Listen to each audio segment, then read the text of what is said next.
Hi, everybody, and welcome back to Effective Leadership Strategies in the Workplace. This is volume 2021. So today we're going to be talking about something that I've kind of woven into previous discussions and some of our other clips. It's called leadership competencies. And you might hear me refer to it as leadership skills, leadership strategies, behaviors, traits. That's exactly what a leadership competency is. It's a skill, behavior, or trait that contribute to stronger performance as a leader.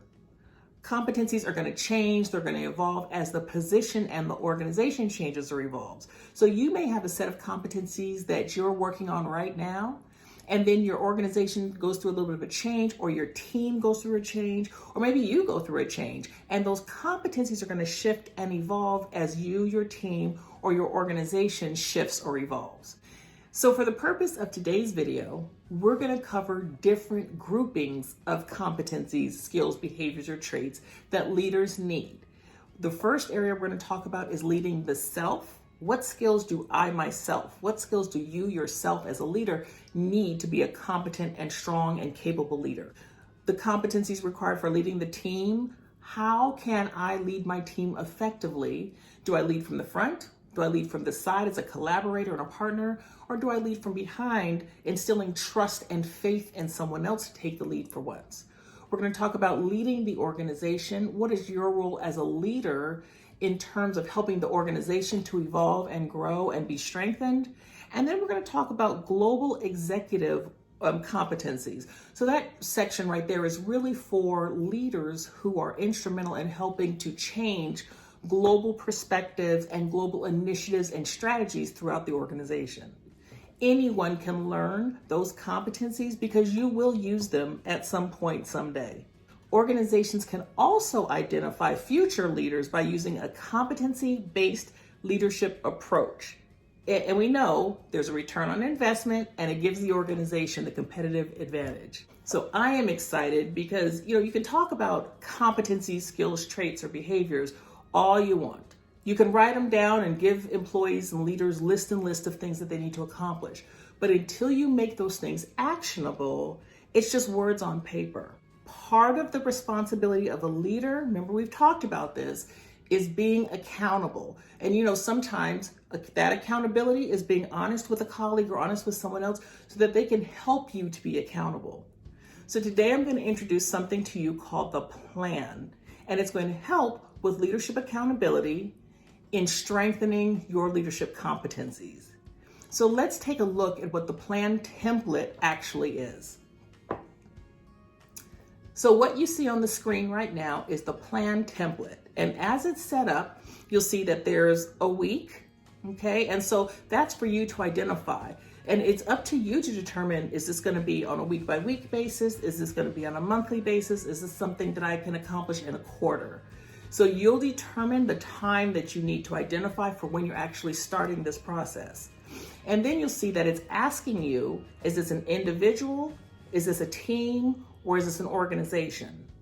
So ideally, we're all busy as leaders, right? So ideally, what you want to do is identify 1, 2, or 3 competency areas that you're going to focus on each month. Anything more than that is going to be unrealistic, or it's going to identify that you're so close to accomplishing or strengthening a competency that you already have in place. It may be kind of useless to even list it here in this particular document. Over the next couple of weeks, as we're listing out those skills that are required to strengthen leadership in those particular areas, self, team, and organization, and then remember executive global function, you're going to identify those competencies that you already have mastered. Okay, so if it's a list of 20 competencies, go through it, wrestle through it, identify these are the skills that I feel confident in. These are the skills that my supervisor feels confident that I already have, if you have a supervisor in turn. And it's honesty, it's the trust system, right? So go through, identify those competencies that you have mastered. And then I want you to identify those competencies that you have a long way or that you really need to strengthen to be a better leader of yourself, of your team, of your organization.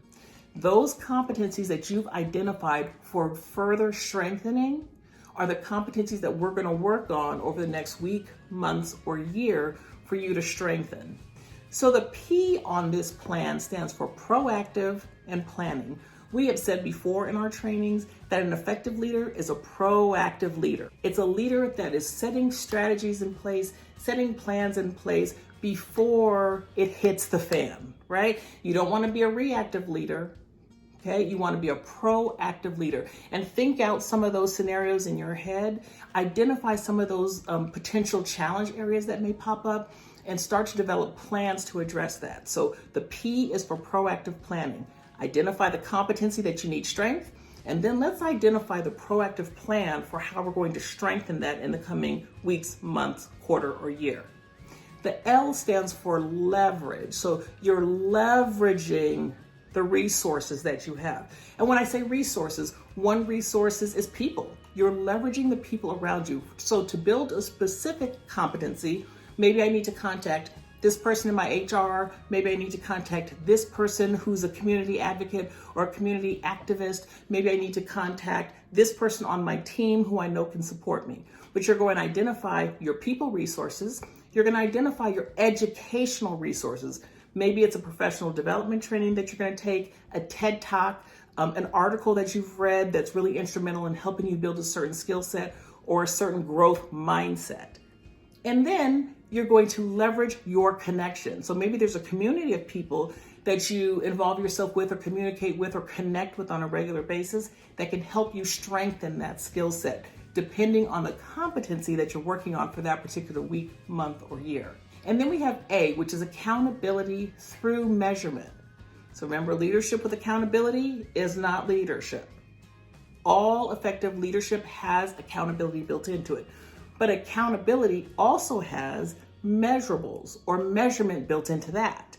So if you're saying, I'm going to do 5 employee evaluations this week, then by the end of the week, you should be able to show me, show your supervisor, show your accountability partner, here's the 5 evaluations, here's the feedback that I got from this employee, and here's the results of that feedback. They should be listed on your calendar with a calendar invite to the employee to show that you've actually not only put it on your calendar, but invited the employee to the meeting, had the meeting, and then discuss the results of those employee performance reviews or performance appraisals.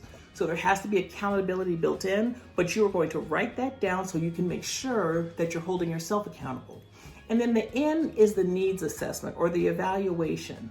So at the end of this particular plan, which is up to you to decide how long it's going to take, you need to assess whether you need to continue the plan into the next week or month, or whether you were successful in accomplishing that particular goal and building and strengthening that particular competency, skill, trait, or behavior.